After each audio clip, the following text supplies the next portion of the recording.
The Coca-Cola 600 Odd Box is sponsored by AT&T, the leader in wireless.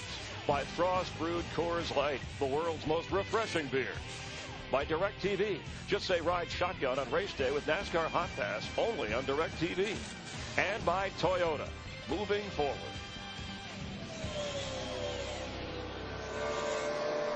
Brian Vickers has been out front for the last 9 laps here at Lowe's Motor Speedway in his Toyota. If you want to know why Allison is the most engraved name in Lowe's Motor Speedway's victory lane, or any other question, Tom Jensen is our answer man, and throughout the race, log on to foxsports.com on MSN. Go to keyword answer. Kyle Busch 4 seconds back. Dale Jr. 10 seconds off the lead. Jimmy Johnson 12 seconds behind. And Tony Stewart 16 back of Brian Vickers. But the thing about Brian Vickers in this 83 car, again, he's going to have to beat a pit road here probably about 10 to 15 laps. Even with the tires and fuel load he has, he's 3 to 4, even a half a second faster than everyone else behind him in this 83 car. Remember a little bit ago, a few more laps will come in on 125. Right after the race started, I said write it down, 32 flat. That was the lap times. See where we are now? 31:50. We're right at a 31.5, and it's coming down every about 30 minutes. And Mike, I think we're just about complete with phase 1. We're not near darkness, but the sun is just about dropped behind the grandstands, and we're real close to the entire racetrack being in shade. So phase 1 almost complete here. Basically, we run this race 4. Next time, pit road, bud.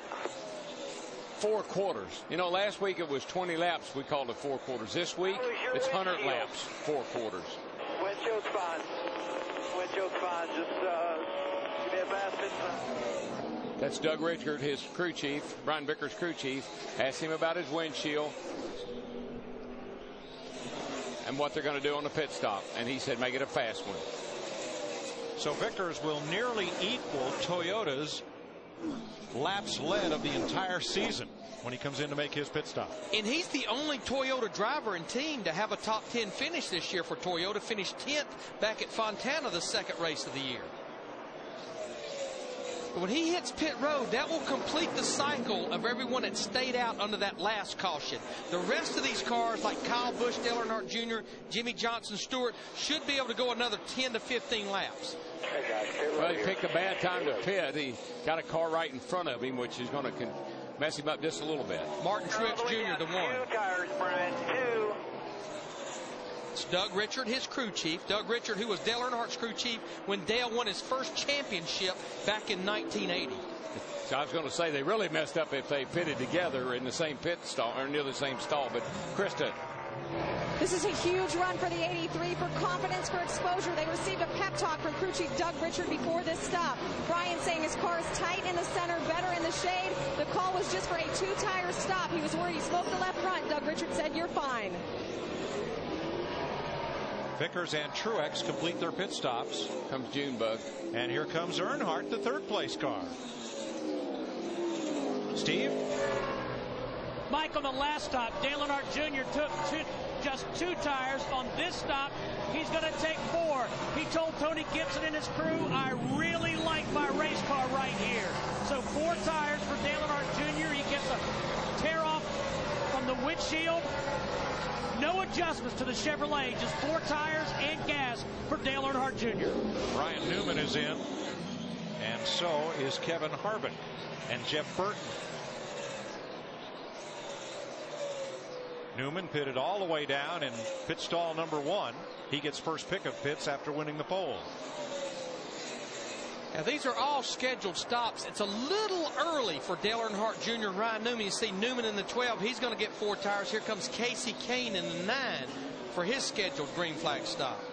I think, Larry, a lot of that is just from the driver. If the driver's at some point in a run and get near the end of a run, he doesn't like his car and the car feels like it's falling off a little bit, he calls in and says, I got to come now.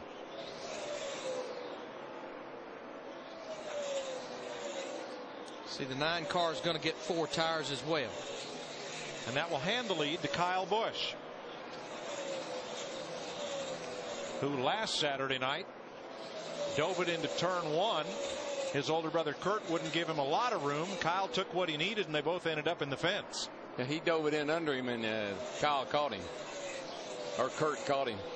And guess who the lead is handed to now? Jimmy Johnson, who basically back on lap 66 was on the front stretch with the left rear cap off the tire, Krista. No aggression from his driver right now. He said, quote, he's chilling and cruising in his race car. Minor changes. They need to free it up just a little. They're going to do so with air pressure. Also a 4-tire stop. That's for Kyle Busch. Another of the 20-something drivers in this field, Jamie McMurray, on pit road with his Irwin Ford. And here comes Johnson, giving up the lead to make his stop. Turn your blowers off. This may make Tony Stewart the leader. What Chad Knaus told Jimmy Johnson, cut your blowers off. That's cooling those front tires. That way it's not blowing the brake dust on these wheels into the tire changer's face. Don't want to get burned with a caution right now, I can tell you that. Krista? Jimmy saying his car was getting very tight. They're going to do a track bar adjustment. It's a major adjustment. 3 rounds on the track bar. Also 4 tires for Jimmy Johnson. He has moved his way all the way from that tire mishap early to be running up in the top 5, currently 7. There you see Tony Stewart in the 20 car hitting pit road. There you go. Phase 1 complete. Major adjustments on that 48 car. Steve?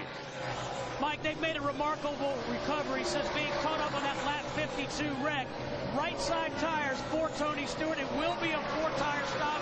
Don't see any other adjustments to this Home Depot Chevrolet of Joe Gibbs Racing. They do clean the grill for Tony Stewart.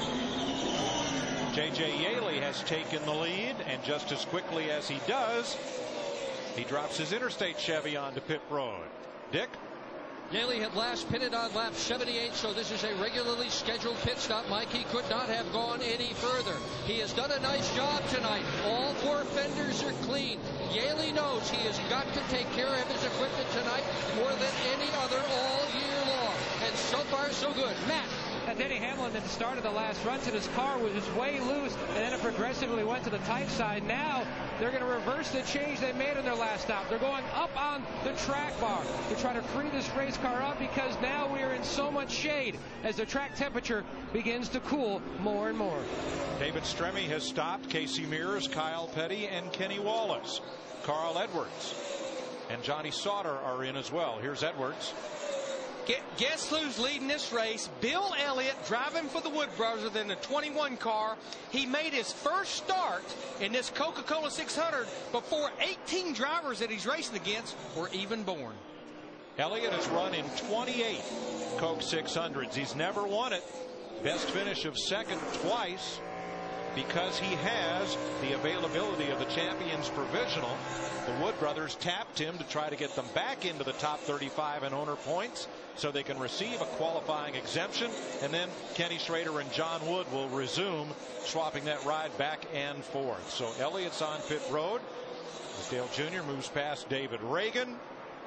Matt. And Elliott is in, trying to become the 17th different winner for the Wood Brothers. A little struggle getting the can in by Mike Andretti.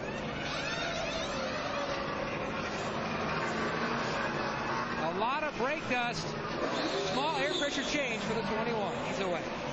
Well, all I know, boys, our leader is back, Brian Vickers, in that 83 car, and he is still picking them up and laying them down. His last lap, 31:24. The second place car, Kurt Busch, 5 seconds behind him, a half a second slower than this Red Bull Toyota. Brian Vickers, who won last fall at Talladega, is out in front of the Coca-Cola 600 on Fox.